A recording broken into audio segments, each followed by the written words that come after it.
16 सोमवार व्रत कथा। 16 सोमवार व्रत विधि। व्रत। यह व्रत सप्ताह के प्रथम दिवस सोमवार को रखा जाता है। यह व्रत भगवान शिव जी के लिए रखा जाता है। विधि। 16 सोमवार के दिन भक्तिपूर्वक व्रत करें।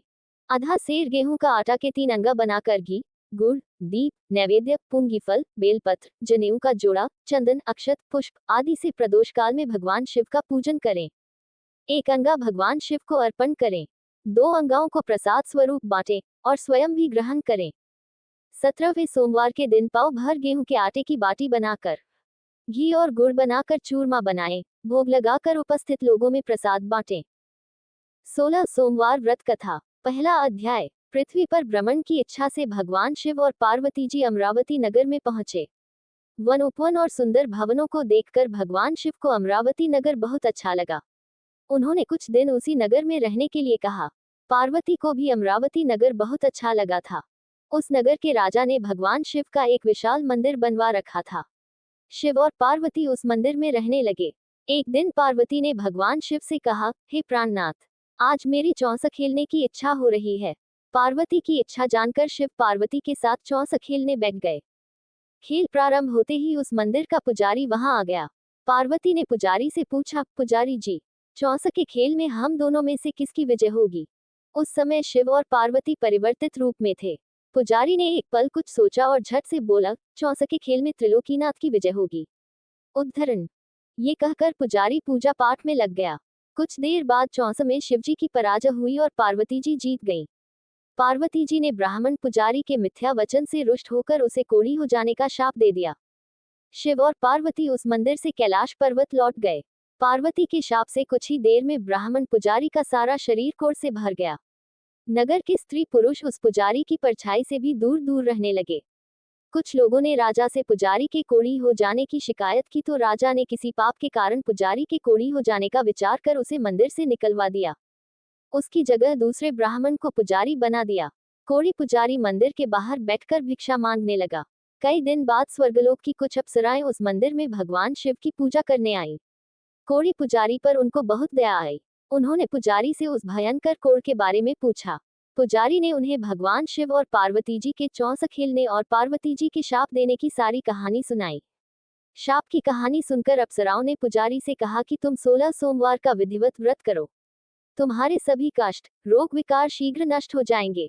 पुजारी द्वारा पूजन विधि पूछने पर अप्सराओं ने कहा, सोमवार के दिन सूर्योदय से पहले उठकर स्नान आदि से निवृत्त होकर स्वच्छ वस्त्र पहनकर आधा सेर गेहूं का आटा लेकर उसके 3 अंग बनाना। फिर घी का दीपक जलाकर गुड़, नैवेद्य, बेलपत्र, चंदन, अक्षत, फूल, पुंगीफल, जनेऊ का जोड़ा लेकर प्रदोष काल में भगवान शिव की पूजा अर्चना करना। पूजा के बाद 3 अंगों में 1 अंग भगवान शिव को अर्पण करके शेष 2 अंगों को भगवान का प्रसाद मानकर वहां उपस्थित स्त्री, पुरुषों और बच्चों को बांट देना। इस तरह व्रत करते हुए जब 16 सोमवार बीत जाएं तो 17वें सोमवार को 1 पाव आटे की बाटी बनाकर उसमें घी और गुड़ मिलाकर चूरमा बनाना। फिर भगवान शिव को भोग लगाकर वहां उपस्थित स्त्री, पुरुष और बच्चों को प्रसाद बांट देना। इस तरह 16 सोमवार व्रत करने और व्रत कथा सुनने से भगवान शिव तुम्हारे कोढ़ को नष्ट करके तुम्हारी सभी मनोकामनाएं पूरी कर देंगे। इतना कहकर अप्सराएं स्वर्गलोक को चली गईं।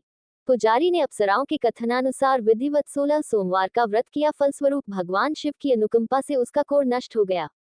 राजा ने उसे फिर मंदिर का पुजारी बना दिया।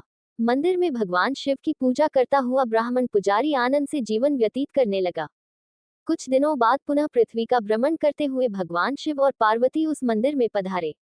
स्वस्थ पुजारी को देखकर पार्वती ने आश्चर्य से उसके रोग मुक्त होने का कारण पूछा तो पुजारी ने उन्हें 16 सोमवार व्रत करने की सारी कथा सुनाई। दूसरा अध्याय। पार्वती जी भी व्रत की बात सुनकर बहुत प्रसन्न हुई और उन्होंने पुजारी से इसकी विधि पूछकर स्वयं 16 सोमवार का व्रत प्रारंभ किया। पार्वती जी उन दिनों अपने पुत्र कार्तिकेय के नाराज होकर दूर चले जाने से बहुत चिंतित रहती थी। वे कार्तिकेय को लौटा लाने के अनेक उपाय कर चुकी थी, लेकिन कार्तिकेय लौटकर उनके पास नहीं आ रहे थे। 16 सोमवार का व्रत करते हुए पार्वती ने भगवान शिव से कार्तिकेय के लौटने की मनोकामना की। व्रत समापन के तीसरे दिन सचमुच कार्तिकेय वापस लौट आए। कार्तिकेय ने अपने हृदय परिवर्तन के संबंध में पार्वती जी से पूछा, हे माता, आपने ऐसा कौन सा उपाय किया था जिससे मेरा क्रोध नष्ट हो गया और मैं वापस लौट आया? तब पार्वती जी ने कार्तिकेय को 16 सोमवार के व्रत की कथा कह सुनाई। कार्तिकेय अपने एक ब्राह्मण मित्र ब्रह्मदत्त के परदेश चले जाने से बहुत दुखी थे। वह वापस नहीं आ रहा था। उसको वापस लौटाने के लिए कार्तिकेय ने 16 सोमवार का व्रत करते हुए ब्रह्मदत्त के वापस लौट आने की कामना प्रकट की। व्रत के समापन के कुछ दिनों के बाद मित्र लौट आया। ब्रह्मदत्त ने लौटकर कार्तिकेय से कहा, प्रिय मित्र, तुमने ऐसा कौन सा उपाय किया था जिससे परदेश में मेरे विचार एकदम परिवर्तित हो गए और मैं तुम्हारा स्मरण करते हुए लौट आया। कार्तिकेय ने अपने मित्र को भी 16 सोमवार के व्रत की कथा विधि कह सुनाई। ब्राह्मण मित्र व्रत के बारे में सुनकर बहुत खुश हुआ। उसने भी व्रत करना शुरू कर दिया। 16 सोमवार व्रत का समापन करने के बाद ब्रह्मदत्त यात्रा पर निकला। कुछ दिनों बाद ब्रह्मदत्त एक नगर में पहुंचा। नगर के राजा हर्षवर्धन की बेटी राजकुमारी गुंजन का स्वयंवर हो रहा था। उस स्वयंवर में अनेक राज्यों के राजकुमार आए थे। स्वयंवर में राजा हर्षवर्धन की हथिनी जिसके गले में जयमाला डाल देगी, उसी के साथ राजकुमारी का विवाह होना था। ब्रह्मदत्त भी उत्सुकतावश महल में चला गया। वहां कई राज्यों के राजकुमार बैठे थे। तभी एक सजी धजी हथिनी सूंड में जयमाला लिए वहां आई। उस हथिनी के पीछे राजकुमारी गुंजन दुल्हन की वेशभूषा में चल रही थी। हथिनी ने ब्रह्मदत्त के गले में जयमाला डाल दी। फलस्वरूप राजकुमारी का विवाह ब्रह्मदत्त से हो गया। 16 सोमवार व्रत के प्रभाव से ब्रह्मदत्त का भाग्य बदल गया। ब्रह्मदत्त को राजा ने बहुत सा धन और स्वर्ण आभूषण देकर विदा किया। अपने नगर में पहुंचकर ब्रह्मदत्त आनंद से रहने लगा। एक दिन उसकी पत्नी गुंजन ने पूछा, हे प्राणनाथ, आपने कौन सा शुभ कार्य किया था जो उस हथिनी ने राजकुमारों को छोड़कर आपके गले में जयमाला डाल दी? ब्रह्मदत्त ने 16 सोमवार व्रत की सारी कहानी बता दी। अपने पति से 16 सोमवार का महत्व जानकर राजकुमारी गुंजन ने पुत्र की इच्छा से 16 सोमवार का व्रत किया। निश्चित समय पर भगवान शिव की अनुकंपा से राजकुमारी के एक सुंदर व स्वस्थ पुत्र उत्पन्न हुआ। पुत्र का नामकरण गोपाल के रूप में हुआ। दोनों पति पत्नी सुंदर पुत्र को पाकर बहुत खुश हुए। पुत्र ने भी मां से एक दिन प्रश्न किया कि मैंने तुम्हारे ही घर में जन्म लिया, इसका क्या कारण है? माता गुंजन ने पुत्र को 16 सोमवार व्रत की जानकारी दी और कहा कि भगवान शिव के आशीर्वाद से ही मुझे तुम जैसा गुणी व सुंदर पुत्र मिला है। व्रत का महत्व जानकर गोपाल ने भी व्रत करने का संकल्प किया। गोपाल जब 16 वर्ष का हुआ तो उसने राज्य पाने की इच्छा से 16 सोमवार का विधिवत व्रत किया। व्रत समापन के बाद गोपाल घूमने के लिए समीप के नगर में गया। उस नगर के राजा के महामंत्री राजकुमार के विवाह के लिए सुयोग्य वर की तलाश में निकले थे। राजा ने गोपाल को देखा तो बहुत प्रसन्न हुए। फिर गोपाल से उसके माता पिता के संबंध में बातें करके उसे अपने साथ महल में ले गए। वृद्ध राजा ने गोपाल को पसंद किया और बहुत धूमधाम से राजकुमारी का विवाह उसके साथ कर दिया। 16 सोमवार के व्रत करने से गोपाल महल में पहुंचकर आनंद से रहने लगा। तृतीय अध्याय। 2 वर्ष बाद राजा का निधन हो गया तो गोपाल को उस नगर का राजा बना दिया गया। इस तरह 16 सोमवार व्रत करने से गोपाल की राज्य पाने की इच्छा पूर्ण हो गई। राजा बनने के बाद भी गोपाल विधिवत 16 सोमवार का व्रत करता रहा।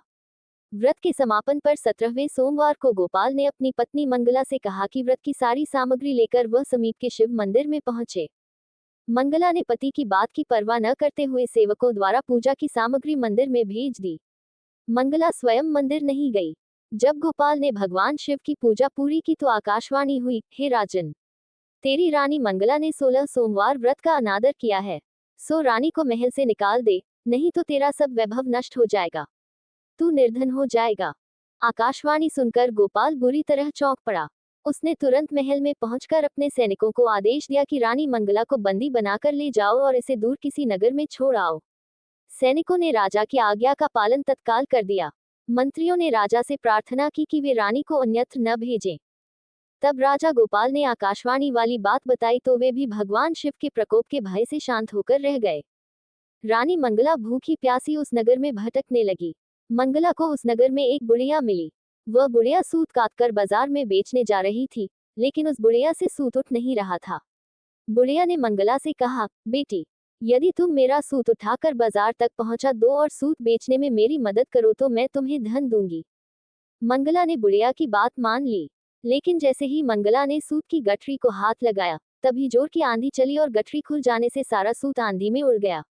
मंगला को मनहूस समझकर बुढ़िया ने उसे दूर चले जाने को कहा।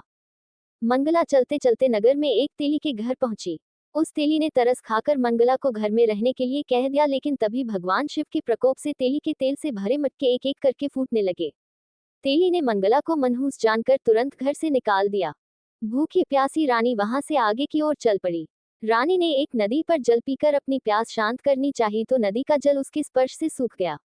अपने भाग्य को कोसती हुई रानी आगे चल दी। चलते चलते रानी एक जंगल में पहुंची। उस जंगल में एक तालाब था। उसमें निर्मल जल भरा हुआ था। निर्मल जल देखकर रानी की प्यास तेज हो गई। जल पीने के लिए रानी ने तालाब की सीढ़ियां उतरकर जैसे ही जल को स्पर्श किया, तभी उस जल में असंख्य कीड़े उत्पन्न हो गए। रानी ने दुखी होकर उस गंदे जल को पीकर अपनी प्यास शांत की। दोपहर की धूप से परेशान होकर रानी ने एक पेड़ की छाया में बैठकर कुछ देर आराम करना चाहा तो उस पेड़ के पत्ते पल भर में सूखकर बिखर गए। रानी दूसरे पेड़ के नीचे जाकर बैठी तो उस पेड़ के पत्ते भी गिर गए। रानी तीसरे पेड़ के पास पहुंची तो वह पेड़ ही नीचे गिर पड़ा। पेड़ों के विनाश को देखकर वहां पर गायों को चराते ग्वाले बहुत हैरान हुए। ग्वाले मनहूस रानी को पकड़कर समीप के मंदिर में पुजारी जी के पास ले गए। रानी के चेहरे को देखकर ही पुजारी जान गए कि रानी अवश्य किसी बड़े घर की है।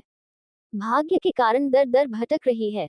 पुजारी ने रानी से कहा, पुत्री, तुम कोई चिंता नहीं करो, मेरे साथ इस मंदिर में रहो, कुछ ही दिनों में सब ठीक हो जाएगा। पुजारी की बातों से रानी को बहुत सांत्वना मिली। रानी उस मंदिर में रहने लगी, लेकिन उसके भाग्य में कोई परिवर्तन नहीं हुआ। रानी भोजन बनाती तो सब्जी जल जाती, आटे में कीड़े पड़ जाते, जल से बदबू आने लगती। पुजारी भी रानी के दुर्भाग्य से बहुत चिंतित होते हुए बोले, हे पुत्री, अवश्य ही तुझसे कोई अनुचित काम हुआ है, जिसके कारण देवता तुझसे नाराज होकर तुझे इतने कष्ट दे रहे हैं। पुजारी की बात सुनकर रानी ने अपने पति के आदेश पर मंदिर में न जाकर शिव की पूजा नहीं करने की सारी कथा सुनाई। पुजारी ने कहा, अब तुम कोई चिंता नहीं करो, कल सोमवार है और कल से तुम 16 सोमवार के व्रत करना शुरू कर दो।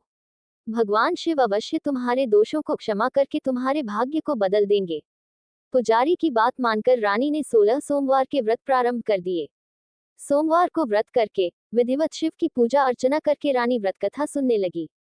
जब रानी ने 17वें सोमवार को विधिवत व्रत का समापन किया तो उधर उसके पति राजा गोपाल के मन में रानी की याद आई।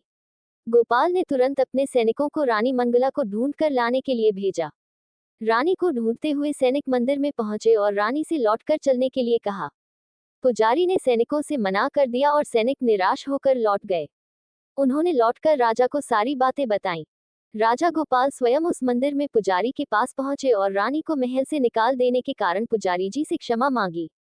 पुजारी ने राजा से कहा, ये सब भगवान शिव के प्रकोप के कारण हुआ है, इसलिए रानी अब कभी भगवान शिव की पूजा की अवहेलना नहीं करेगी।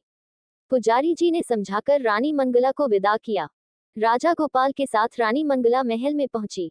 महल में बहुत खुशियां मनाई गईं। पूरे नगर को सजाया गया। लोगों ने उस रात दिवाली की तरह घरों में दीपक जलाकर रोशनी की। ब्राह्मणों ने वेद मंत्रों से रानी मंगला का स्वागत किया। राजा ने ब्राह्मणों को अन्न, वस्त्र और धन का दान दिया। नगर में निर्धनों को वस्त्र बांटे गए। रानी मंगला 16 सोमवार का व्रत करते हुए महल में आनंद पूर्वक रहने लगी। भगवान शिव की अनुकंपा से उसके जीवन में सुख ही सुख भर गए। 16 सोमवार के व्रत करने और कथा सुनने से मनुष्य की सभी मनोकामनाएं पूरी होती हैं और जीवन में किसी तरह की कमी नहीं होती है। स्त्री पुरुष आनंद पूर्वक जीवन यापन करते हुए मोक्ष को प्राप्त करते हैं। संपूर्ण आरती। ओम जय शिव ओकारा, स्वामी हर शिव ओकारा, ब्रह्मा विष्णु सदाशिव अर्धांगी धारा, जय शिव ओकारा।